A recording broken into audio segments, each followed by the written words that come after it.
नाज़रीन, ॿारनि जे आलमी ॾियारे जे मुनासिबत सां हैदराबाद में शानदार तक़रीब कोठाई वई। रिपोर्ट कर रहा है फारूक तबस्सुम।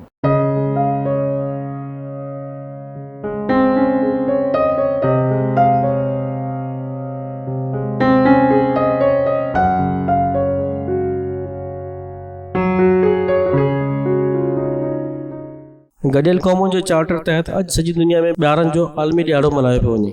हुन सिलसिले में पाकिस्तान पीडियाट्रिक एसोसिएशन पारां सिंध म्यूज़ियम हैदराबाद में शानदार तक़रीब रखी वई, जंहिंमें ॿारनि जी वॾे अंग शिरकत कई। प्रोग्राम में सिंध जे नाले वारनि ॿारनि जे डॉक्टरनि, प्रोफेसरनि ऐं उस्तादनि तोड़े उस्तादियाणियुनि शिरकत कई। उन मौक़े ते ॿारनि मुख़्तलिफ़ ख़ाका ऐं टेबलूज़ पेश कया ऐं क़ौमी गीतनि ते ॿारनि परफॉर्म करे प्रोग्राम खे 4 चंड लॻाए छॾिया।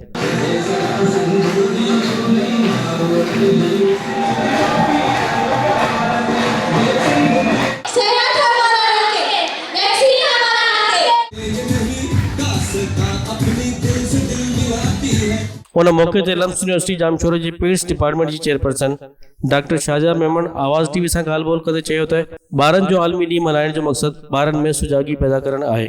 अगर असां पंहिंजे फ्यूचर खां परेशान आहियूं त असांजो सुभाणे छा थींदो, त असांखे अॼु खां ई पंहिंजे ॿारनि जी सुठी तरबियत ते ध्यानु ॾियणु खपे। अगर असांजा ॿार सुठा थींदा, सुठी तरबियत थींदी त असांजो फ्यूचर अल्हम्दुलिल्लाह रोशन थींदो। पाकिस्तान पीडियाट्रिक एसोसिएशन जे सदर डॉक्टर हनीफ मेमन जो चवणु हुयो त ॿारनि जी सिहत खे बहितर बनाइण लाइ खेनि मालूमात फराहम करणु असांजी ज़िम्मेवारी आहे। अॼु जो थीम आहे इन्वेस्ट इन फ्यूचर, त असां ई कोशिशि करूं पिया त असां ॿारनि खे ॿधायूं त फ्यूचर में कीअं असां पंहिंजे ॿार खे बीमारियुनि खां बचाए सघूं था ऐं कीअं पंहिंजे ॿारनि खे सुठे में सुठी सिहत ॾेई सघूं था। असां इन्हनि खे MR मीज़ल रुबेला वैक्सीन जे कॉन्टेक्स्ट में बि इलाही शयूं ॿुधायूं आहिनि ऐं उन्हनि खे उनजी डेली हैबिट्स जेका हूंदियूं आहिनि ऐं न्यूट्रिशन जे हवाले सां बि काफ़ी कुझु ॿुधायो आहे। उन मौक़े ते ॿियनि ॿारनि जे माहिर डॉक्टर जो चवणु हुयो त ॿारनि जा बुनियादी हक़ कहिड़ा आहिनि ऐं असां उन्हनि बुनियादी हक़नि जी जिदोजहद जे लाइ छा छा करे सघूं था पिया।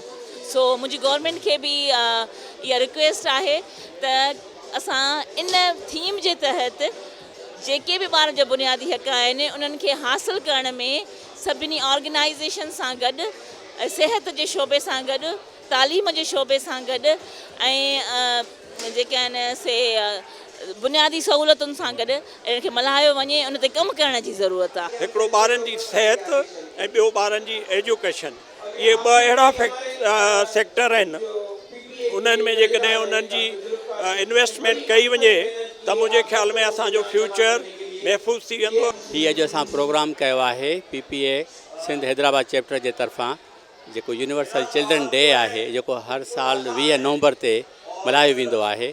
इन में असां हिते जेके बि वेझो स्कूल आहिनि उन्हनि जे ॿारनि खे, टीचर्स खे ऐं ॿारनि जे डॉक्टरनि खे मदऊ कयो आहे ऐं उन्हनि खे दावत ॾी ते घुरायो आहे।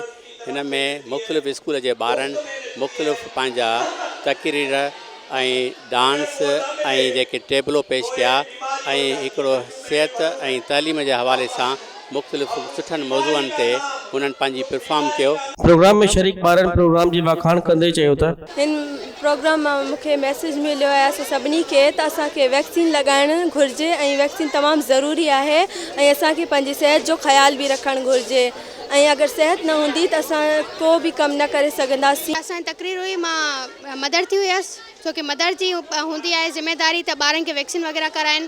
वैक्सीन मदर ते हूंदो आहे, मदर वग़ैरह मना कंदियूं आहिनि त वैक्सीन न लॻारायो। असीं हिते अॼु सिखिया आयासीं सिहत जे बारे में।